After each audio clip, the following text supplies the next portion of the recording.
बहुत समय पहले की बात है। भान सिंह नाम का एक राजा हुआ करता था। उसे अपने धन ऐश्वर्य पर बड़ा अभिमान था। वह निहायत ही स्वार्थी और चापलूस पसंद इंसान था। उस राजा की 7 पुत्रियां थीं, सातों एक से बढ़कर एक सुंदर। जहां उसकी 6 पुत्रियां एक नंबर की कामचोर, बददिमाग और चालाक थीं, वहीं उसकी सबसे छोटी पुत्री प्रेमलता बहुत ही बुद्धिमान, सत्यप्रिय व न्याय पसंद लड़की थी। राजा की 6 पुत्रियां राजा के गलत कार्यों को भी सही बताकर उसकी खूब चापलूसी किया करती, लेकिन उसकी सबसे छोटी पुत्री उसके किसी भी गलत व अन्यायपूर्ण कार्य में अपनी भागीदारी देना उचित नहीं समझती थी, जिसकी वजह से राजा उससे अप्रसन्न रहा करता था। एक दिन राजा ने अपने सातों पुत्रियों को अपने पास बुलाया और उनसे अजीब तरह के सवाल पूछने लगा। पुत्रियों, मैं तुम सबसे कुछ पूछना चाहता हूँ। वैसे तो मैं तुम सबका जवाब जानता हूँ, फिर भी तुम सबके मुंह से सुनना चाहता हूँ। तुम ये सब बताओ कि तुम सब किसका खाती हो। सबसे पहले उसकी सबसे बड़ी पुत्री ने जवाब दिया, निसंदेह पिताश्री, हम आपका खाते हैं। उसका जवाब सुनकर राजा बड़ा प्रसन्न हुआ। अब उसने अपनी दूसरी पुत्री की ओर देखा। उसने भी कहा, ये कोई पूछने वाली बात है पिताश्री, ये बात सभी जानते हैं कि हम सब आपका ही खाते हैं। राजा फिर से बहुत प्रसन्न हुआ। इसी तरह राजा की तीसरी, चौथी, पांचवी और छठी पुत्री ने भी राजा को इसी प्रकार जवाब दिया। परंतु जब बारी उसकी 7वीं और सबसे छोटी पुत्री की आई, तो उसने अपनी बहनों की तरह जवाब ना देकर कुछ अलग जवाब दिया। उसने कहा, पिताश्री, आप मेरे जन्मदाता हैं। मैं आपका बहुत सम्मान करती हूँ। आपके लिए अपने प्राणों को भी दांव पर लगा सकती हूँ, परंतु असत्य नहीं कह सकती। ये सत्य है कि आपने मुझे जन्म दिया, इसमें भी संदेह नहीं कि मैं आपकी पुत्री हूँ। इन सब के उपरांत भी मैं ये मानती हूँ कि मैं आपका नहीं खाती। इस जीवन में मैंने जो कुछ भी पाया है वो अपने भाग्य का पाया है, इसलिए मेरा जवाब यही है कि मैं आपका नहीं अपितु अपने भाग्य का खाती हूँ। राजा को उससे ऐसे अप्रत्याशित उत्तर की अपेक्षा न थी। वो क्रोधित हो उठा। अच्छा, तो तुम मेरा नहीं खाती। ठीक है, मैं मान लेता हूँ कि तुम अपने भाग्य का खाती हो, परंतु तुम्हें ये साबित करना पड़ेगा। अगले 5 वर्षों के लिए मैं तुम्हें अपने पुत्री होने के अधिकार से विमुख करता हूँ। अगर इन 5 वर्षों में तुमने ये साबित कर दिया कि तुम अब तक मेरा नहीं अपितु अपने भाग्य का खाती आ रही थी, तो उसी दिन मैं अपना सारा राज्य तुम्हें सौंपकर वनवास धर्म निभाने वन चला जाऊंगा। परंतु इसी के साथ अगर तुम यह साबित नहीं कर पाई तो तुम दंड की अधिकारी होगी।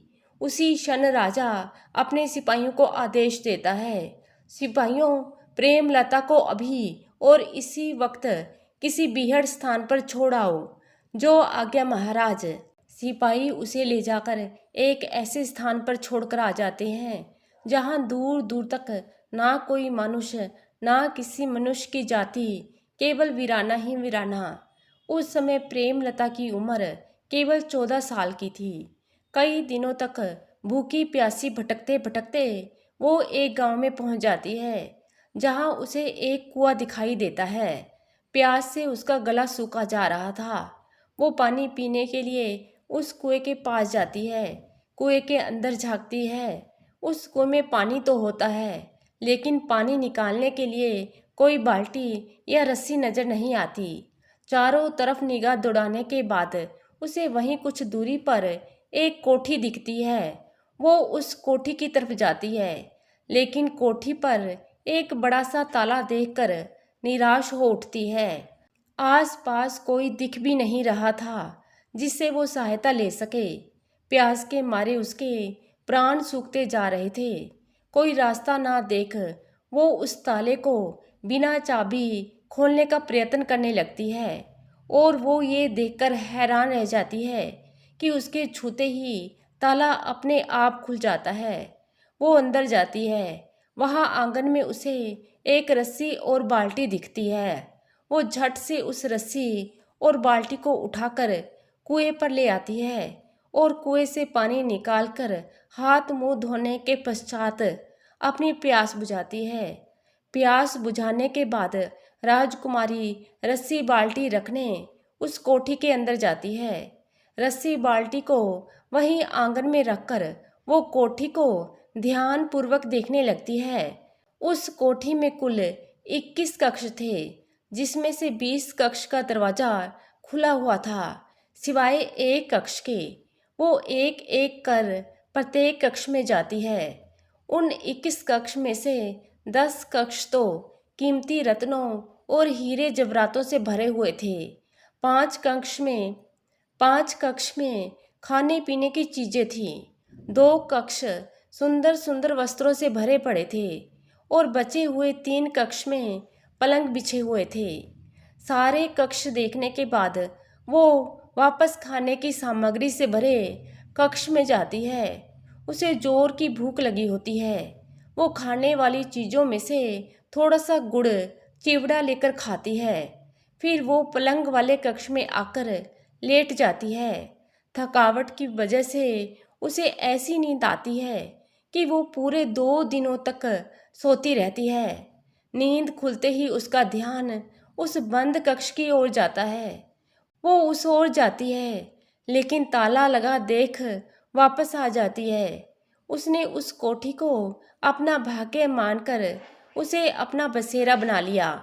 उस कोठी में रहते रहते राजकुमारी प्रेमलता उस कोठी से अजीब सा जुड़ाव महसूस करने लगी थी। अक्सर आते जाते उसकी नज़र उस ताले लगे कमरे की ओर जाती तो उस कमरे को लेकर उसकी उत्सुकता बढ़ जाती। कई बार वो उस कमरे की ओर बढ़ती, लेकिन फिर स्वयं को रोक लेती। एक दिन उसके कदम उस कमरे की तरफ अपने आप बढ़ते चले गए। पता नहीं क्यों उसे ऐसा लगा मानो उस कमरे में कुछ ऐसा है जो उसके आने वाले जीवन से जुड़कर उसके भाग्य की कहानी कहने को आतुर है।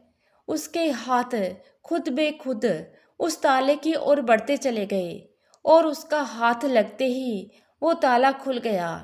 अब तो उसे तनिक भी संशय न रहा कि हो न हो उस कमरे से जरूर उसका भाग्य जुड़ा हुआ है। वो दरवाज़ा खोलकर अंदर जाती है तो देखती है कि उस कक्ष के बीचों बीच एक शैया सेज बिछा हुआ है, जिस पर एक निष्काम शरीर पड़ा हुआ है। उसके शरीर पर ढेरों सुइयां चुभोई हुई हैं।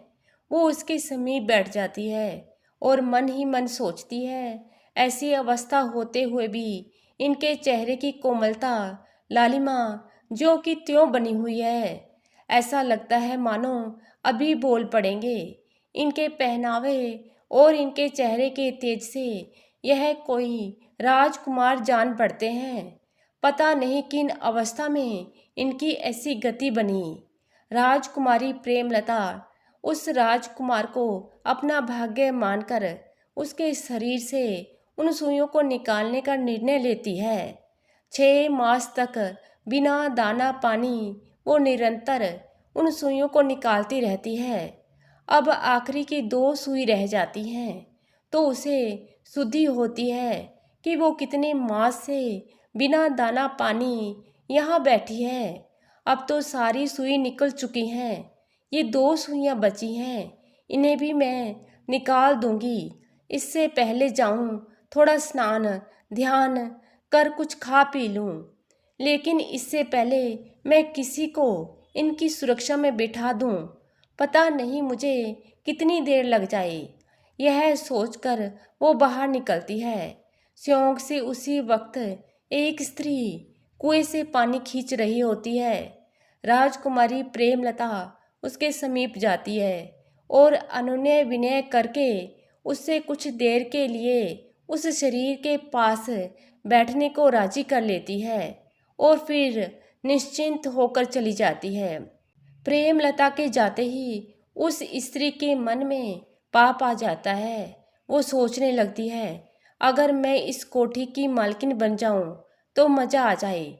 उस कोठी का सारा कुछ मेरा हो जाएगा और मैं रानी बनकर राज करूंगी।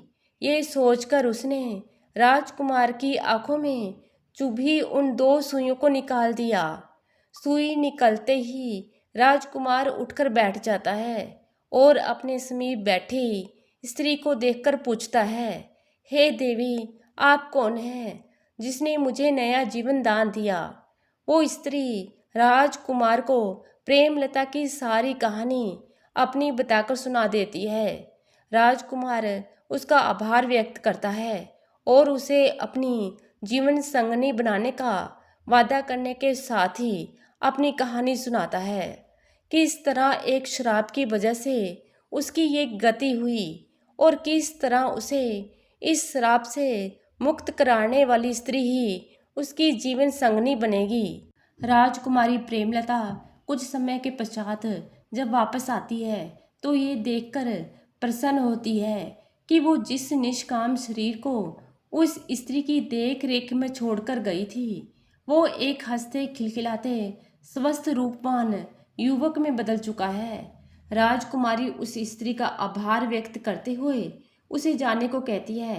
इस पर वो स्त्री प्रेमलता से पूछती है कि तुम कौन हो जो मुझे जाने को कह रही हो? इस बात से हैरान हो प्रेमलता उसे कुछ समय पहले की बात याद दिलाते हुए अपना परिचय देती है, लेकिन वो स्त्री राजकुमार के सामने उसे झूठा बताते हुए उससे उसकी बात को प्रमाणित करने का शर्त रख देती है।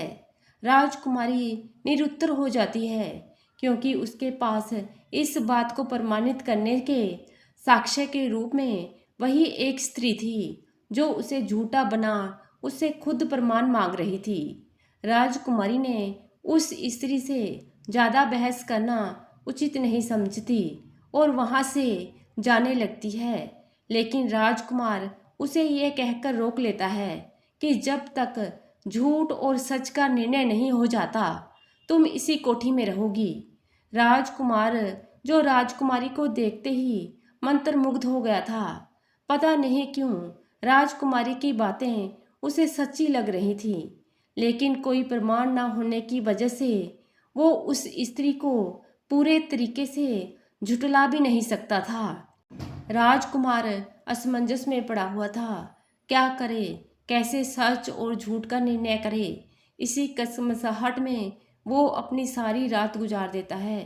कोई रास्ता सूझता ना देख वो राजकुमारी से अकेले में मिलकर उससे बात करने का निर्णय लेता है। सुबह होते ही उसकी निगाहें राजकुमारी को ढूंढने लगती हैं, लेकिन राजकुमारी कहीं नहीं दिख रही थी। उसने हर उस जगह राजकुमारी को तलाशता है जहां वो हो सकती थी, मगर वो नहीं मिलती। राजकुमार बेचैन हो जाता है। उसे इतने दिनों में राजकुमारी से एक आत्मिक जुड़ाव सा महसूस होने लगा था। उसे ये सोचकर पछतावा होने लगता है कि कहीं राजकुमारी की बातों को ना मानकर उसने कोई गलती तो नहीं कर दी। वो विचार कर ही रहा होता है कि उसकी नज़र राजकुमारी पर पड़ती है जो कि बगीचे में फूल तोड़ने गई थी। राजकुमार उसे देखते ही इस कदर प्रसन्न होता है जैसे उसकी कोई प्रिय वस्तु खोने के बाद उसे वापस मिल गई हो। वो उससे अपने मन की बात करने जा ही रहा होता है कि वो स्त्री फिर से वहाँ आ जाती है और राजकुमार उसे देखकर चाहकर भी कुछ नहीं बोल पाता। इस बारे में राजकुमार ने मौका देख कई बार राजकुमारी से बात करने की कोशिश की, लेकिन हर बार वो स्त्री बीच में आ जाती थी। इसकी वजह से वो राजकुमारी से बात करने से चूक जाता था। एक दिन राजकुमार किसी काम से नगर जा रहा होता है तो राजकुमारी से वहाँ से कुछ लाने के लिए पूछता है। राजकुमारी यह कहकर मना कर देती है कि उसे किसी चीज़ की कोई ज़रूरत नहीं है, परंतु राजकुमार के जिद करने पर वो उसे काठ की कठपुतली लाने को कह देती है। राजकुमार ये सुनकर हंस देता है। कठपुतली? उसका क्या करेंगी आप? बस आप ले आइएगा। राजकुमार चला जाता है। कुछ दिनों के पश्चात वो वापस आने पर राजकुमारी के लिए कठपुतली लाना नहीं भूलता। कठपुतली देख राजकुमारी खुश हो जाती है। पहली बार राजकुमार ने उसे हंसते हुए देखा था। हंसते हुए उसका रूप और निखर गया था। राजकुमार उसे अपलक देखे जा रहा था और सोच रहा था कि कोई इससे भी ज्यादा रूपवती होगी भला। इधर वो स्त्री राजकुमारी के रूप से जलने लगी थी। उसे लग रहा था कहीं इसके रूप जाल में फंसकर राजकुमार को उसकी बातों पर यकीन ना हो जाए, फिर मेरा क्या होगा। रानी बनने का मेरा सारा ख्वाब धरा का धरा रह जाएगा। यही सोच वो उसके खिलाफ राजकुमार के कान भरने लगती है और जल्दी से जल्दी उसे वहां से निकालने की योजना बनाने लगती है। इधर राजकुमारी जब भी खाली होती अपनी कठपुतली से अपने दिल की बातें किया करती थी। एक दिन रात्रि के पहर में राजकुमार को राजकुमारी के कक्ष से किसी के बोलने की आवाज सुनाई पड़ती है। राजकुमार हैरत में पड़ जाता है। उत्सुकता में राजकुमार उस कक्ष के दरवाजे के पास कान लगाकर सुनता है तो वो राजकुमारी की आवाज होती है जो कठपुतली को अपनी और स्त्री की बातें बता रही होती है। राजकुमार उसकी सारी बातें सुन लेता है, लेकिन वहां से बिना कुछ कहे और राजकुमारी को बिना कुछ जताए दरवाजे से ही वापस लौट जाता है। अब सच्चाई उसके सामने थी। उस धूर्त स्त्री की सच्चाई जान राजकुमार को उस पर बहुत क्रोध आ रहा था।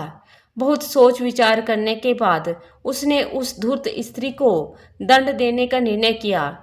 दूसरे दिन राजकुमार एक बहुत गहरा कुआं खुदवाता है। कुआं खुदवाते देख वो स्त्री मन ही मन खुश ये सोचकर खुश हो रही थी कि उसने जो सलाह राजकुमार को राजकुमारी प्रेमलता को रास्ते से हटाने के लिए दी थी वो सलाह राजकुमार अमल में ला रहा है। कुआं बहुत गहरा खुद चुका था। वो स्त्री प्रसन्नचित्त हो उस कुएं के पास आती है और कुएं में झांकते हुए उसकी गहराई मापने की कोशिश करती है। इसी बीच उसे पीछे से धक्का दे दिया जाता है और फिर उस कुएं को अच्छी तरह से ढकवा दिया जाता है। उस झूठी स्त्री को उसके किए की सजा देने के पश्चात राजकुमार राजकुमारी से धूमधाम से ब्याह रचाता है और दोनों खुशहाल जिंदगी जीने लगते हैं। एक दिन राजकुमारी ने राजकुमार से उसके शरीर पर गुदे सुइयों का राज जानना चाहा, लेकिन राजकुमार को कुछ याद ही नहीं था सिवाय इसके कि एक स्त्री होगी जो तुम्हें इस श्राप से मुक्ति दिलाएगी और वही तुम्हारी जीवन संगनी भी बनेगी। वो श्राप मुझे क्यों और किन स्थितियों में मिला मुझे कुछ भी स्मरण नहीं। राजकुमार का जवाब सुन राजकुमारी चुप हो जाती है। कुछ समय के पश्चात राजकुमारी और राजकुमार वन विहार पर निकलते हैं और शाम हो जाने के कारण वो रास्ता भटक जाते हैं। चलते चलते उन्हें एक गुफा से कुछ प्रकाश आता दिखाई पड़ता है। अंधेरा हो जाने के कारण वो रात उसी गुफा में गुजारने का निर्णय लेते हैं। वैसे तो उनका रात को इस तरह खुले में रहना खतरे से खाली नहीं था। रात उसी गुफा में गुजारने के इरादे से वो उस गुफा के अंदर प्रवेश करते हैं। अभी वो कुछ कदम की दूरी पर ही बड़े होंगे कि उनके कानों में एक आवाज आती है, आओ रानी रूपमती और राजा विक्रम सिंह। आवाज सुन दोनों चकित हो जाते हैं।